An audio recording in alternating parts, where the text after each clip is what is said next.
예, CBS 라디오 박정희 한판승부 함께하고 계십니다.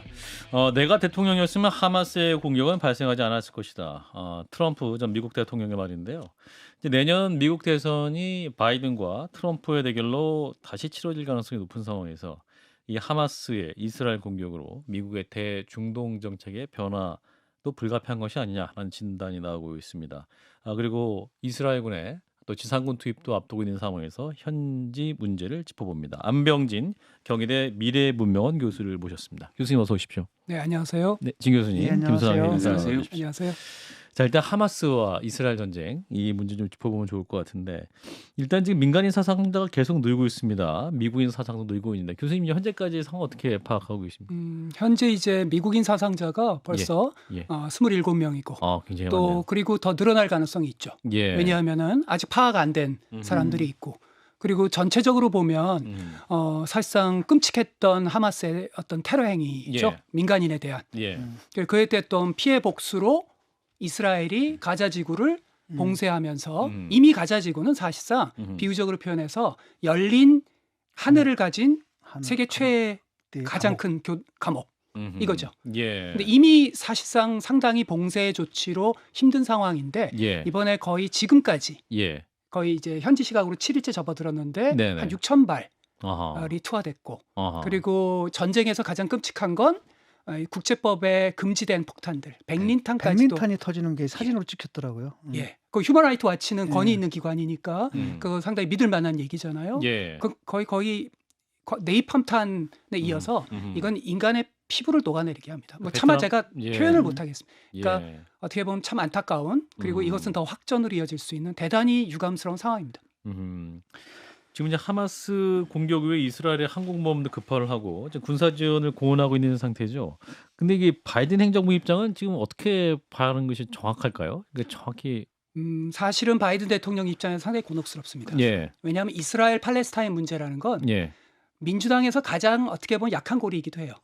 심지어 심지어 그 퇴임하시고 나서 상당히 존경받으셨던 분이 지미 카터 대통령이잖아요. 예, 예. 임기 중에는 많이 얻어 터지셨지만 예. 퇴임하고 나서 좋았죠. 정말 초당적으로 존경받았죠. 예. 그 카터조차도 팔레스타인에 대해서 약간이라도 우호적인 얘기를 했을 때 예. 굉장히 비판에 비판을 받았습니다. 아하. 그래서 민주당 입장에서는 예. 그러니까 이스라엘과의 강구한 동맹 이거를 이 입장을 유지하지 않으면 국내 여론에서 상당히 밀릴 수가 있는데 사실상 블링컨 국무장관을 급파했을 때 예.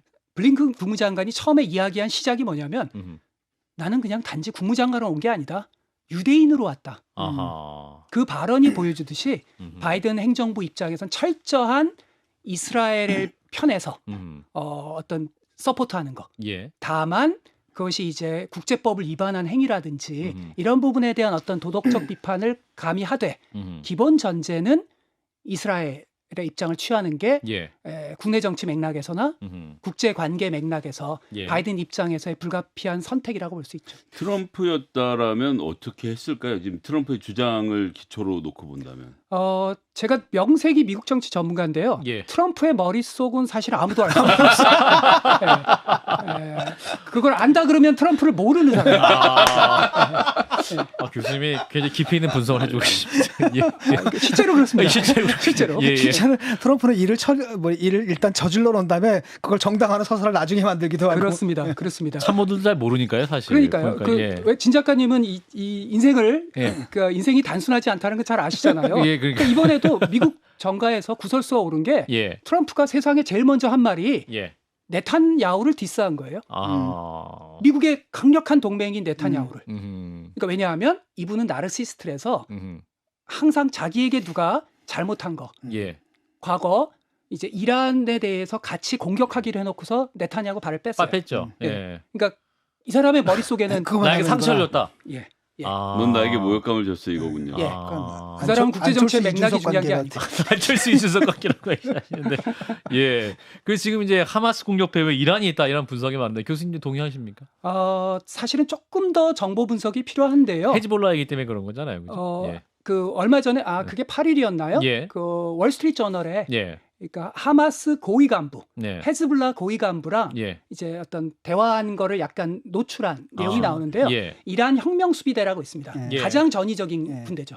그들이 이런 체계적인 이 어떤 전쟁을 전술적 자문을 해줬다라고 하마스 고위 간부가 자백을 한대. 자백을 했는데 예. 근데 사실은 월스트리트 저널의 입장이 정확한지는 그것도 사실은 검증은 해봐야 되지. 그러나 예. 원래 어떤 사건이 일어나면 예. 셜록 홈즈 같은 사람은 그런 거잖아요. 이게 누구한테 가장 이득이 가는가? 음. 라는 측면에서만 보면 음. 현재 최대의 수혜자는 이란입니다. 음흠. 그 점에서는 약간의 혐의가 있죠. 이런 정보는 일단 공식적으로 부정을 했는데, 근데 저는 이게 지금 이해가 안 가는 게 하마스가 사실 군사력으로 하게 되면 사실 군사력으로 비교할 수 없잖아요. 이스라엘군은 어떻게 이깁니까? 도대체 이걸 통해서 얻으려는 게 뭐고 이란은 얻으려는 게 좀 있을 것 같아요. 왜냐하면 이렇게 되게 되면 사실은 사우디랑 이스라엘과의 이스라엘이 관계. 접근하는 거 미국의 대중동 정책이고 상당히 곤혹스러운 상황인데 일단은 벌써 빈살만도 팔레스타인을 지지한다라고 하면서 금이 딱 갔단 말이에요. 그건 알겠는데 하마스는 도대체 뭘 얻는 거죠? 나 그게 모르겠어요. 그거는 어떻게 보면은 이란과 비슷한 입장인 겁니다. 왜냐하면 사실상 미국의 중재하에 네. 사우디와 이스라엘이 이렇게 엄청나게 가까이 가고 있다라는 건 예. 그리고 심지어는 뭐 민간 핵 전옥축 개발까지도 허용해주는 그건 사실은 굉장한 거거든요. 하마스 입장에서도 그러네요. 그러니까. 하마스 입장에서 그렇게 된다면 다만 그 딜을 할 때 전제가 있습니다. 그 딜의 핵심의 전제는 사우디 입장에서는 팔레스타인이 이제 어떻게 보면 불편한 어떤 관계죠. 예. 팔레스타인을 보호해야 되는 입장. 음흠. 중동의 맹주로서. 음흠. 그러면 전제로서 내거는 딜이 팔레스타인과 이스라엘 관계가 어느 정도 더 긍정적으로 진전되는 전제. 그런데 이번에 하마스의 공격은 그 전제를 완전히 단기적으로 날려버린 거죠. 그러니까 예. 사실 네타냐후하고 하마스는 서로 가장 적대적 강고한 공생 연대라고 관계. 할 수 있는 적대적 상호이죠. 둘이 살아있어야 적대적 공생 살아있는. 관계. 예. 어디서 많이 보던 왜냐하면 장면이죠. 사실 네타냐후도 지금 극우파로 막 치닫다가 내부에서 막 시위가 잔뜩 있고 그랬는데 지금 또 그냥 똘똘 뭉쳤거든요. 이스라엘 사람들이. 그렇습니다. 이런 게 사실은 네타냐후가 예. 일정 정도 자유민주주의의 외관을 약간은 갖고 있었거든요. 네. 게다가 사법부 장악이라고 하는 걸로 내부적으로 몰렸어요. 예. 그리고 네타냐후는 극우입니다. 극우죠. 근데 그 연정은 네타냐후가 혀를 내두르는 더 극우, 초극우가 연정의 핵심입니다. 아하. 그러니까 이 사람 입장에서는 어떻게 보면은 지금 약간의 음모론이 지금 일어나고 있는데 어쩌면 이것이 이스라엘판 9.11이다.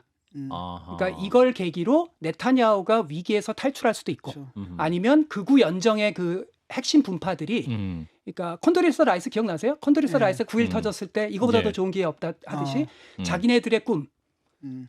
지중해에서 요르단 강까지 완벽한 유태 국가를 세우고 팔레스타인의 한 230만을 조르단 쪽으로 쫓아내는 말도 안 되는 구상을 혹시 실현할 수 있지 않을까라는 백일몽. 그러니까 이제 그 점이 궁금한 건데요. 지금 이스라엘에서는 하마스를 멸망시키겠다고 하는 거 아닙니까? 섬멸하겠다고 하는 것이고 뭐 조금 전까지 저희가 얘기했던 것은 적대적 공생이라고 했는데 이스라엘의 지금의 기세로 보면 실제로 섬멸을 하려고 들 것 같은데 이게 성공할 가능성이 있을까요? 쉽지 않습니다. 왜냐하면 가자 지구라는 건 예. 정말 그 미로와 같은 그러니까 뭐 대규모 지하 터널로 있다. 그래서 그럼요. 실제로 이스라엘군 지상군이 진입했을 경우에 그 엄청난 터널 시신이- 때문에 이스라엘군의 지상군이 엄청나게 사상할 것이다. 이런 진단도 나오더군요. 그 사실은 연정을 참여하는 극우 중에 초극우와 예. 달리 네타냐후는 극우지만 예. 시가전 지상전을 하는 거에 있어서는 이 사람이 약간 부정적이군요. 실용적 측면이 있어요. 아하. 그래서 그거에 대해서는 자제를 하죠. 합리적 아. 극우네. 그러니까 왜냐하면 워낙 그 연정에 참여한 사람이 구구가 등치돼 있는 명제는 아닌 것 이성적 같습니다. 예, 구구. 일단은 말씀해 주세요, 교수님. 사실 예. 요즘엔 뭐 워낙 한국이나 미국이나 전 세계가 전 세계가 극단적인 예. 상황이니까 예, 예. 네타냐후 정도만 돼도 예, 예, 합리성이라는 표현을 써야 되는 예. 상황이죠. 일단 그런데. 그러나 이 사람도 지상전을 하지 않으면 아하. 안 되는 상황으로 지금 몰려는 가고 있습니다.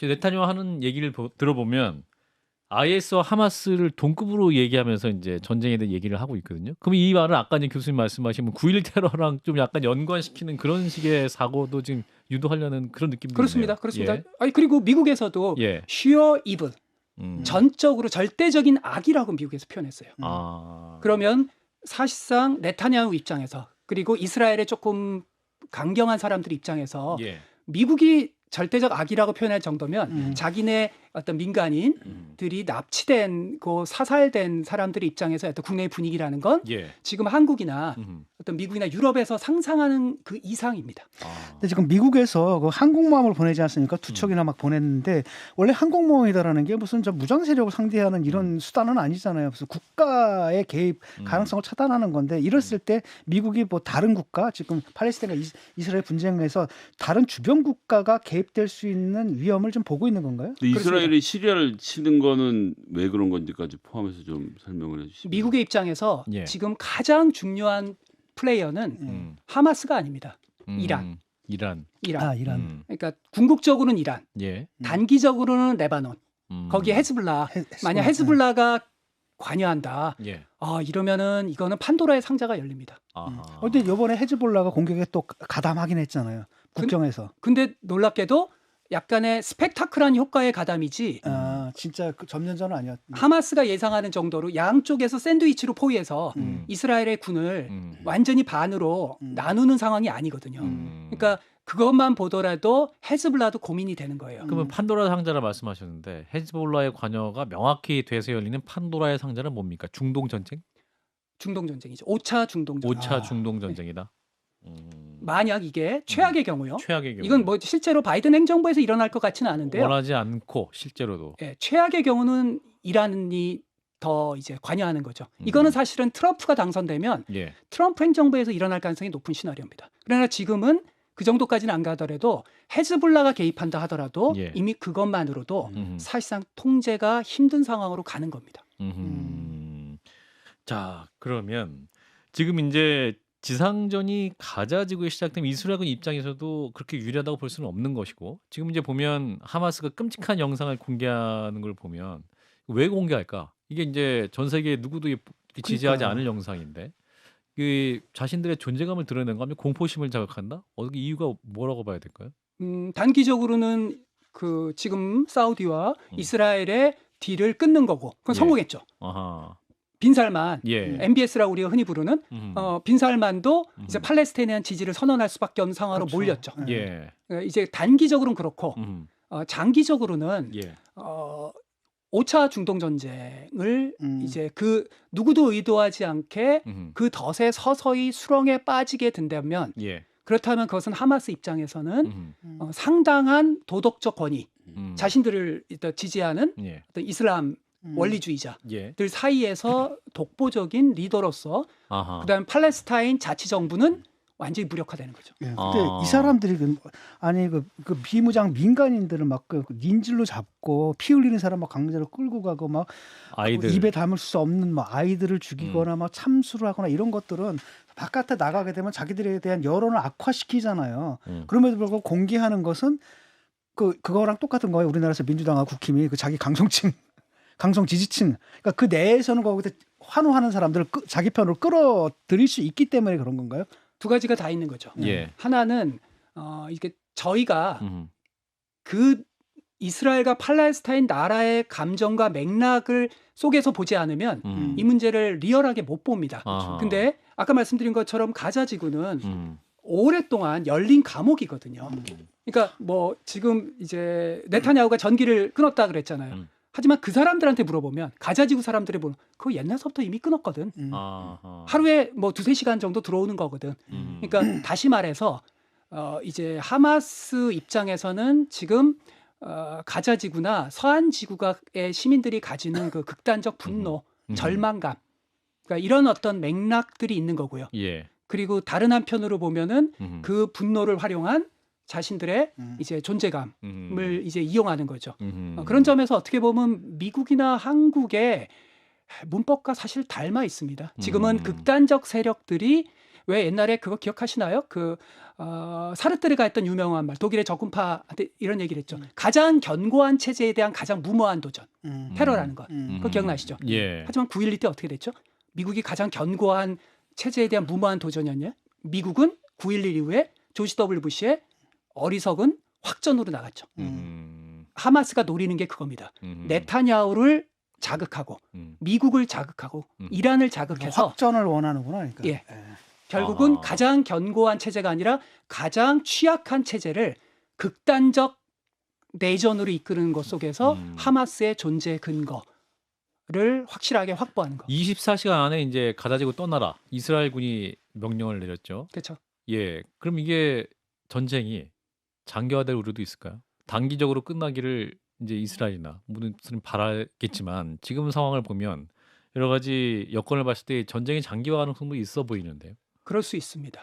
그럴 수 있습니다. 왜냐하면 지금은 예. 과거에 이스라엘 팔레스타인의 어떤 그 갈등은 과거에도 어려웠어요. 근데 지금 더 어려워진 결정적 변수가 하나 있습니다. 바로 이란의 존재.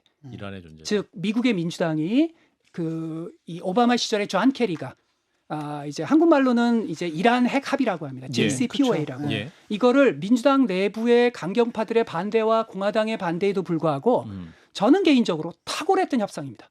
존 케리는 지금까지 인류가 존재했던 가장 뛰어난 협상가였고 당시에 이란의 샤리프라는 협상가도 북한에 김정은 명령 듣는 애들이랑 차원이 다릅니다. 탁월한 협상가가 이란 핵 합의를 만들어냈죠. 그런데 그 핵 합의가 트럼프라는 무지막지한 인간이 오면서 파기를 해버리니까. 다 파괴해버렸고 그러면서 이란은 이건 도저히 뭘 할 수가 없구나. 핵을 가지지 않으면 우리는 미국을 상대로 어떤 협상도 할 수 없구나. 그래서 지금 곤혹축으로 갔잖아요. 그러니까 그런 점에서 과거와 달리 이란이라는 그 배후는 이번 사태에서 가장 큰 이득을 얻고 있고 어떻게든 이번 기회에 미국을 최대한 약화시키는 거. 그리고 거기에 또 다른 중요한 플레이어가 있죠. 푸틴과 시진핑. 푸틴과 시진핑이라는 소위 신냉전, 신냉전만은 아닌데 소위 신냉전이라는 과거의 이스라엘 팔레스타인 관계에서 없었던 변수. 지금 푸틴이 가장 큰 미소를 짓고 있죠. 그리고 우크라이나 전쟁에서 이제 미군이 또 빠질 수밖에 없는 거잖아 어느 정도. 그럼요. 관심 포탄 문제. 어떻게 할 겁니까? 포탄 전 세계에서 가장 포탄을 많이 가지고 있는 북한과 우리 대한민국에 대한 미묘한 움직임이 또 시작될 겁니다. 아하, 그러니까 뉴욕 타임즈도 지적을 했지만 소위 말하는 다극화 그리고 이제 미국이 힘 빠진 걸 들켜버린 상황. 뭐 우크라이나 때는 그런 줄 알았는데 지금 이스라엘도 뒤에서 우리가 뒤는 지켜주지만 앞은 니들이 알아서 해라라고 말하는 상황에서 이런 상황을 보면서 다른 나라의 또 이런 전제주의 정치자 하는 사람들이 야 지금이 기회가 아닌가라는 생각을 하게 돼서 더 다른 분쟁이 일어날 가능성 이건 좀 어떻게 보십니까? 있습니다. 그러니까 지금은 제가 바이든이 들어섰을 때 제가 그렇게 규정을 했는데요. 예. 사람들이 굉장히 좀 천진난만하게 생각을 하는데 바이든이 들었을 때 제 규정이 뭐였냐면은 이제 세계는 완벽히 혼돈의 시대로 진입했다. 최소한 2050년까지. 2050년? 예, 최소한입니다. 그래요? 저만의 규정이 아니라 포간이라고 걸출한 미국의 돌아가신 그 경제학자가 있는데요. 예. 포간의 규정이기도 한데 월레스타인의 규정이기도 해요. 그러니까 지금은 세계 체제론? 미국의 헤게모니가 아직은 유지돼요. 예. 하지만 미국이 더 이상 전 세계를 안정적으로 유지할 수 있는 시대는 지났고 오히려 지금 시대를 이해하시려면 다시 한번 넷플릭스의 왕좌의 게임을 보셔야 됩니다. 다시 그걸 복귀해 보시면 지금 여러 나라가 있는 겨울이 오고 있는데 기후 파국이 오고 있고 AI 그 싱글레리티 포인트가 오고 있고 팬데믹이 다시 오고 있는데 그 왕좌의 게임 보시면은 협력하나요? 안 해요. 지금 혼돈의 판도라 상자가 열렸습니다. 역시 용을 보유해야겠군요. 이 교수님을 모시고 미국 정치 얘기를 하다가 정작 미국 정치는 얘기를 못했네요. 한 4분 남았는데요. 이건 중동 전문가한테 여쭤보시면 팔레스타인 같은 경우엔 사실은 그 팔레스타인 자치정부가 있잖아요. 그런데 그 가자지구 그쪽에서는 왜 그 하마스가 이렇게 영향을 끼치고 그 하마스의 공식 지위는 어떻게 되는 겁니까? 팔레스타인 내에서. 사실상 이게 그들의 곤혹스러운 건 이런 겁니다. 아바스라고 하는 지금 상당히 고령이라서 상당히 좀 노쇠해져 있습니다. 그래서 아바스와 팔레스타인 자치정부와 그 다음에 하마스와 서로 전혀 떨어진 데서 각자의 지금 헤게모니를 갖고 있죠. 그런데 갈수록 아바스 정부의 힘이 빠지고 있어요. 팔레스타인이 빠지고 있다. 왜냐하면 자치정부. 노령이고 그리고 지금 하마스가 전 세계에 초점이 됐고 그런 점에서 이대로 계속 가면 안 그래도 정당성에서 훼손된 아바스 정부가 더욱더 힘이 약화될 가능성이 높죠. 그리고 사실 우리는 그 관점을 잘 모르시는데요. 팔레스타인의 많은 사람들 속에서 하마스에 대해서 사실은 그 테러 방식은 동의하지 않지만 상당한 신뢰가 있습니다. 즉 부패하지 않았다. 아하. 우리를 진정으로 대변하는 민중적 조직이다라고 하는 일정한 정서가 있습니다. 그렇군요. 그러니까 그 점이 사실상 이 아바스 정부가 평화적으로 뭘 해결하는 중재자 역할을 하기가 어려운 포인트. 미국 정치 얘기해 보겠습니다. 이제 자, 트럼프 당선 가능성이 높습니까? 이런 이제 바이든이 한 방 또 먹은 거잖아요. 먹은 겁니다. 그러니까 바이든은 음. 그리고 지금 공화당 정부가 들어선다 하더라도 공통된 초당적 합의가 있습니다. 예. 이제는 중동에서 완전히 빼자. 아하. 이제는 중국에 집중하자. 아하. 안 그러면 우리는 실존적 경쟁에서 언젠가 뒤진다. 미국의 대중동 정책 자체가 뭐 근데- 민주당이 되든 공화당이 되든. 그럼요. 아하. 이번에 그게 얼마나 순진한 생각인 게 그대로 드러났죠. 중동에서 뺄 수 있습니까? 그런 점에서 예. 바이든은 아프가니스탄에서 얻어 터졌고. 음. 근데 뭐 짧은 시간에 제가 자세히 말씀드릴 수가 없는데 예. 밖에서 장기판을 지나가면서 보는 사람 잘 보여요. 아, 삼자 입장에서. 삼자 입장에서. 근데 뭐 전 세계에서 아프가니스탄 그 잘못 대응한 것 때문에 얻어 터지셨는데 예. 저는 바이든 대통령의 노선과 달라요. 하지만 바이든에 대한 안타까움이 있습니다. 재갈공명이 와도요. 그 당시 아프가니스탄에서 그 정도 이상 하기 어려웠어요. 그 얘기 제가 자세히 드릴 수는 없는데 어쨌든 예. 아프간에서 얻어 터진 다음에 예. 이번에 이 문제 가지고 공화당은 음. 피를 본 상어처럼 지금 달려들고 있습니다. 피를 본 상어처럼 예, 너무 큰 호재다. 너무 큰 호재죠. 아. 이거는 말하자면 미국 정치에서 선거 전략 전술에서 한국의 그때 기억나시나요? 그 김대중 대통령의 대북 송금 특검. 그다음에 노무현 대통령께서 고뇌찬 결단을 하시다가 예. 결국은 특검을 받아들였죠. 예. 그 정도 급의 그랬을 문제다. 때 어떻게 됐죠? 민주당은 분열됐잖아요. 아하. 이거는 공화당 입장에서요. 미국의 민주당을 크게 분열시킬 수 이슈고 이미 분열되고 있습니다. 민주당의 좌파는 젊은 세대는 팔레스타인에 대한 약간의 공감이 있습니다. 이번에 하버드 대학의 그 학생회 조직들이 막 선언문이 나왔죠. 선언문 나와서 예. 거기 하버드 이사회에 큰 손이 화를 내면서 그 투자 철회 이사진에서 떨어졌거든요. 취직 안 시킨다 뭐 이런 얘기도 그렇죠. 하고. 그래서 결국은 민주당의 집토끼인 20, 30대 그리고 좌파들과 바이든과 같은 중도주의자는 이스라엘 친이스라엘의 행보를 취하지만 선거에서 이기기가 어렵고 벌써 지금 민주당은 집안 싸움이 시작됐고요. 공화당은 이번 기회를 통해서 야, 거 봐라. 위대하신 트럼프 때는 이런 일이 안 일어났지 않느냐. 아하. 자, 결국은 트럼프로 정권 교체가 되는 게 세계를 안정화시킨다라는 희한한 논리를 지금 하고 있고요. 교수님 한 번 더 모셔야겠습니다. 지금 너무 그 뜨거운 토론과 너무 좋아하는데요. 미국 정치만 하더라도 1시간 해도 될 것 같은데 일단은 오늘 여기까지 모시겠습니다. 경희대학교 미래문명원의 안병진 교수였습니다. 고맙습니다, 교수님. 네, 감사합니다. 좋아요? 구독! 알림 설정.